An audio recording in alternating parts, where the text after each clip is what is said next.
29 de junio de 2021, fiesta de San Pedro y San Pablo. Una cordial bienvenida a esta reflexión que he llamado Garantes de la Universalidad y de la Unidad. San Agustín decía que el apóstol Pedro es garante de la universalidad y de la unidad de la Iglesia.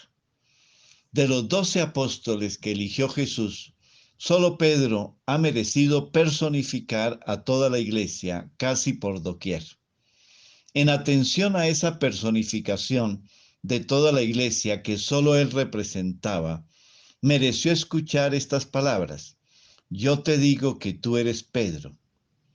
Pedro, cuando Jesús preguntó, ¿ustedes quién dicen que soy yo?, le había dicho, tú eres el Cristo, el Hijo de Dios vivo.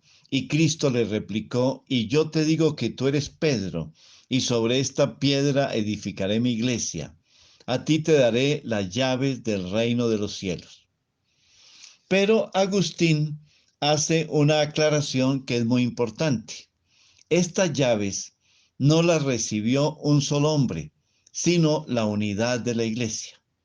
Por este motivo se proclama la excelencia de Pedro, porque era figura de la unidad de la misma iglesia, cuando le dijo, te daré. Lo que en realidad se daba a todos, siempre en unidad con Pedro. Cuando algunos se separan de la unidad con Pedro, son como los mercenarios que quieren luego entrar saltando la cerca. Aquí es donde entra en escena el apóstol Pablo, quien también fue llamado por Jesús de una manera diferente, pero muy impactante, cuando él estaba persiguiendo con saña a los cristianos. Jesús lo llamó con una pregunta: Saulo, Saulo, ¿por qué me persigues? De lo que sucedió en ese momento, corremos el riesgo de quedarnos con algunos detalles que fueron espectaculares, como el resplandor de una luz que venía del cielo, o la caída de Pablo a tierra, o la voz que le hablaba, o la ceguera total en que quedó, el ayuno completo durante 3 días, y por fin la curación cuando comienzan a caer las escamas de sus ojos. Pero esto realmente no es lo más importante. Lo trascendental en el caso de Saulo fue el encuentro personal que tuvo con Jesucristo resucitado, la apertura de sus ojos a una nueva luz, la luz de la buena noticia, la recepción del bautismo, que antiguamente se llamaba también la iluminación, y la misión que Jesús le encomienda de ser instrumento para difundir su nombre entre los paganos, los reyes y los mismos israelitas. Así Pablo se convirtió en el símbolo del apóstol de la universalidad y Pedro el de la unidad. A pesar de las diferencias de carácter, de formación y de manera de ver el mundo entre los dos, Pablo reconoce el papel de Pedro como factor de unidad. En 1 Corintios capítulo 10 hace referencia a las palabras de Cristo dirigidas a Pedro. Tú eres Pedro y sobre esta piedra edificaré mi iglesia. El apóstol de los gentiles dice, no quiero que ignoren, hermanos, que todos nuestros padres se hallaron bajo la nube. Todos pasaron el mar y todos fueron bautizados con Moisés en la nube y en el mar. Todos comieron el mismo alimento espiritual y bebieron la misma bebida espiritual. Bebían en efecto de la piedra espiritual que los seguía. La piedra angular era el mismo Cristo. De ahí viene la misión que Jesús encomienda a Pedro como factor de solidez y de unidad en la vida de la iglesia. De otra parte, la universalidad que corresponde a todos los discípulos se personificó más en el apóstol Pablo.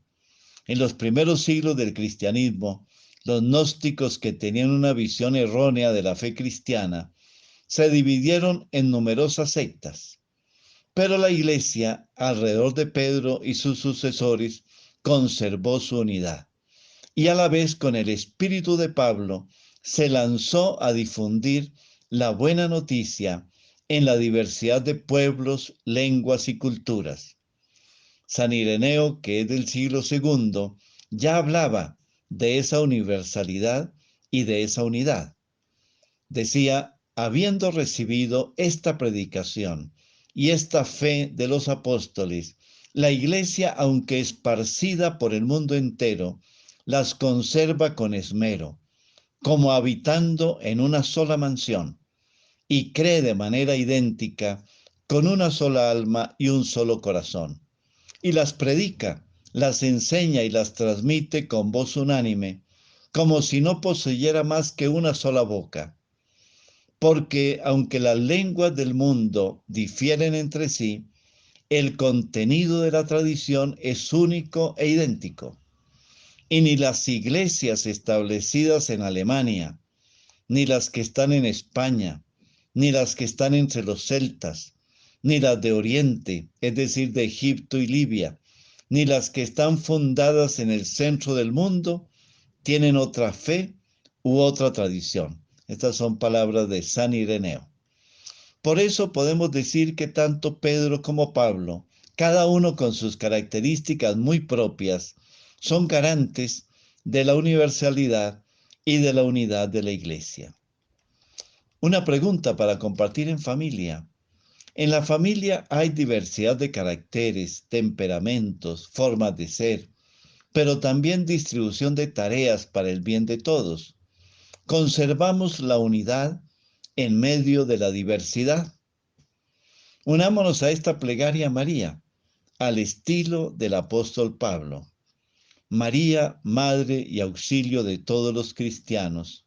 Aunque el apóstol Pablo no conoció personalmente a Jesús aquí en la tierra, tuvo la oportunidad de encontrarse con él en la teofanía del camino de Damasco.